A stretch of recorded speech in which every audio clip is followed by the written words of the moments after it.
तो hello friends, ये मेरा यूट्यूब पर नया चैनल है। इस चैनल पर हम एजुकेशन संबंधित सभी वीडियो उपलब्ध करेंगे और यहाँ सबसे लो से लेकर हाई तक लेकर हम जाएंगे। तो इस वीडियो में हम पढ़ने वाले हैं क्लास 10th का साइंस का फर्स्ट चैप्टर रासायनिक समीकरण।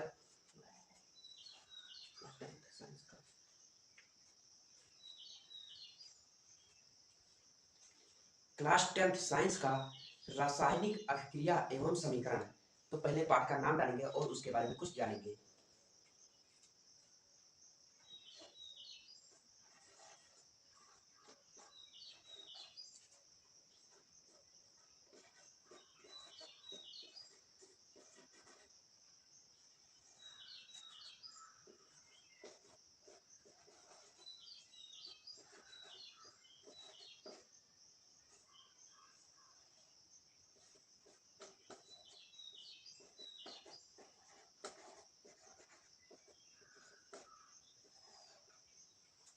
तो ये रहा हमारे पाठ का नाम।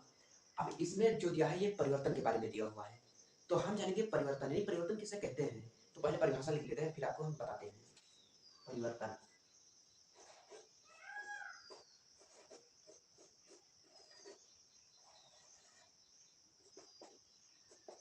तो यह रहा परिवर्तन, इसका परिभाषा लिखेंगे। ऐसे वस्तु जो समय समय पर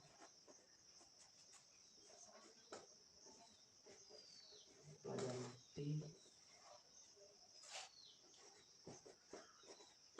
उसे परिवर्तन कहते हैं।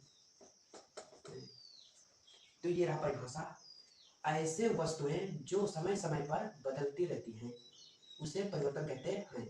तो यानी कि ऐसी वस्तुएं, जैसे हम आसपास हमारे पेड़ पौधे होते हैं तो इनको हम देखते हैं तो ये समय के अनुसार बदलते रहते हैं। पर कोई कोई होता है बदलता है, कोई कोई पेड़, और कोई कोई पेड़ नहीं बदलते हैं। तो जैसे हम उदाहरण लेंगे, जैसे सागवान का पेड़, जैसे सागवान का पेड़, और दूसरा ले लेंगे तूत का पेड़। इनको आप देखे होंगे कि ये जब मतलब गर्मी होता है तो इनके सारे पाते गिर जाते हैं, यानी एक भी पाता नहीं रहता है। और जैसे ही बारिश का मौसम आता है ये अपने आप मतलब खिल जाते हैं, पाता वाता इस पर आ जाता है। यानी कि ये जो है ये समय के अनुसार चेंज होता रहता है। तो इसे हम, जो ये हमारे पास मतलब हमारे पास वस्तुएं हैं, यानी कि पेड़ पौधे हैं, इसको हम परिवर्तन कह सकते हैं। अब परिवर्तन के प्रकार, यानी परिवर्तन कितने प्रकार के हो सकते हैं, तो इसके बारे में हम थोड़ा डिस्कशन करेंगे। तो परिवर्तन पहले यहाँ लिखते हैं। परिवर्तन परिवर्तन के प्रकार, परिवर्तन के प्रकार। परिवर्तन परिवर्तन दो प्रकार के होते हैं। परिवर्तन जो है ये दो प्रकार के होते हैं। पहले नाम देखेंगे,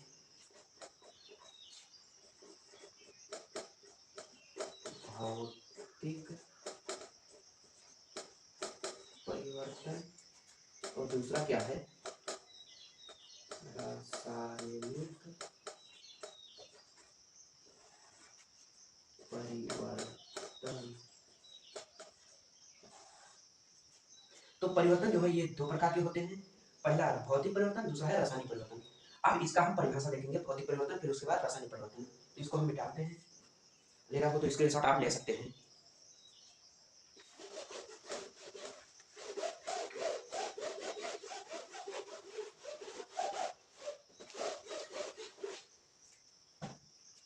तो यहाँ पर क्या देखेंगे, भौतिक परिवर्तन और उसके परिभाषा। तो पहले यहाँ पर लिखते हैं भौतिक परिवर्तन। इस इसका आप परिभाषा देंगे। इसका परिभाषा बहुत ही सिंपल मैं आपको बताने वाला हूँ, तो पहले लिखते हैं फिर आपको बताएंगे। भौतिक परिवर्तन, परिवर्तन जिनको परिवर्तित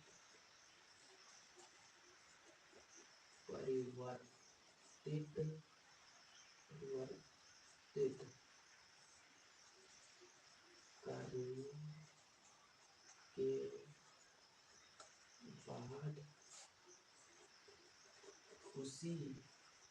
उसे भौतिक परिवर्तन कहते हैं। तो इसमें मैंने परिभाषा में क्या लिखा कि वह परिवर्तन जिनको परिवर्तित करने के बाद उसी अवस्था में लाया जा सकता है, उसे भौतिक परिवर्तन कहते हैं। अब ऐसे परिवर्तन जिसको परिवर्तित करने के बाद, यानी कि जिसको एक अवस्था से बदलने के बाद उस दूसरे अवस्था में हो जाने के बाद उसी अवस्था में लाया जा सके, उसको हम कहते हैं भौतिक परिवर्तन। ठीक, इसके कुछ हम एग्जांपल देखेंगे, जैसे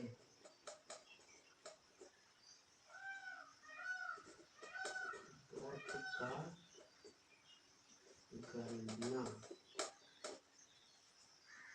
जल का जमना। तो देखिए, बर्फ का गलना और जल का जमना, तो ये ऐसा परिवर्तन है, जैसे देखो अगर जल को हम ठंडा करेंगे तो वो मतलब जम जाएगा, यानी कि बर्फ बन जाएगा। अगर बर्फ को हम ताप देंगे तो वो फिर पानी की अवस्था में आ जाएगा, यानी कि जैसा था वैसा आ गया। इसको हम भौतिक परिवर्तन कहते हैं। अब देखेंगे रासायनिक परिवर्तन क्या होता है।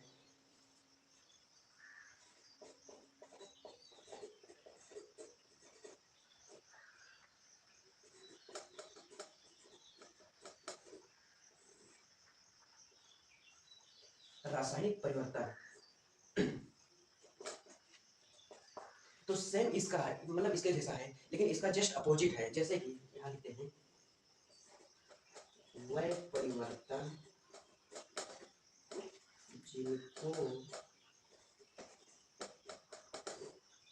जिनको परिवर्तित करने के बाद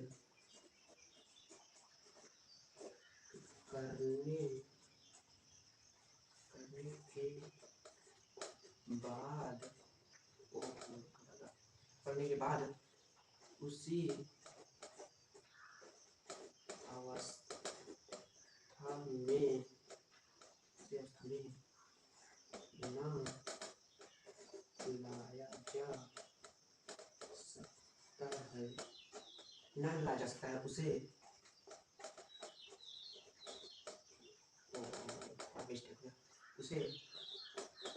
रासायनिक